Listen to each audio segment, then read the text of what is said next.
যারা ফিলিস্তিনের প্রতি ভালোবাসা দেখাইতে যায় নিজের দেশের অর্থ সম্পদগুলো ধ্বংস করতেছেন, নিজের দেশের সম্পদগুলো ধ্বংস করতেছেন, একটা মানুষকে রাস্তায় বসায় দিতেছেন, কেএফসি ভাঙচুর করতেছেন, আর বিভিন্ন ধরনের শপিং মল গুলো আপনারা ভাঙচুর করতেছেন।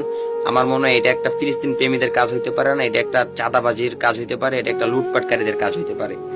আপনার যদি এত ভালোবাসা থাকে ফিলিস্তিনের প্রতি, ইসরায়েলের পণ্য আপনারা বয়কট করবেন, আমরাও করতে চাই এবং আমরা করছিও, আপনারাও করেন। এইটা করেন, আপনারা সবাই একসাথে হয়ে সরকারের কাছে আবেদন করেন, যেখান থেকে কোকা কোলা গুলো ইনপোর্ট হয়, ইসরায়েলের পণ্য ইনপোর্ট হয়, সেই ইনপোর্ট বন্ধ করে দেন, তাহলে তো বাংলাদেশে সবকিছু এমনিতে বন্ধ হয়ে যাবো। যদি আপনারা বলেন না আমরা ইনপোর্ট বন্ধ করবো না, আমরা কেএফসি ভাঙা ফেলবো, আমরা এটা ভাঙা ফেলবো, ওইটা ভাঙা ফেলবো, তাহলে ভাঙেন, একটা কাজ করেন।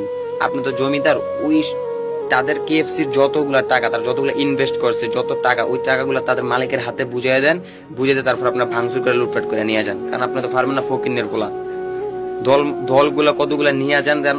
এগুলা যারা ভাঙে বা এটা শেষরা মানুষ ছাড়া কেউ ভাঙতে পারে না, একটা শিক্ষিত লোক জীবনে এগুলা ভাঙচুর করবে না। আপনার ইনপোর্ট বন্ধ করে দেন ইসরায়েলের, তাহলে সবকিছু বন্ধ শেষ। একটা মানুষকে কেন আপনারা নিঃস্ব করে দিতে হবে, একটা মানুষকে কেন রাস্তায় নামে দিতে হবে? ভাই উনি তো টাকা দিয়ে কিনছে, কোকা কোলা কোম্পানি ইসরায়েলের, তো তার মাংনাতে কেএফসি তে এগুলা দিয়ে যায় না, অবশ্যই টাকা দিছে, তারপরে দিছে। আপনি যদি ওদের ভাঙচুর করতে মন চায়, টাকাগুলো তাদের হাতে সুন্দর মতো বুঝিয়ে দেন, ওই মালের কতটুকু টাকা আসে ওই টাকাগুলো বুঝাই দিয়ে তারপর ওনার এটা ভাঙা ফেলেন, ওনারও আফসোস থাকবে না।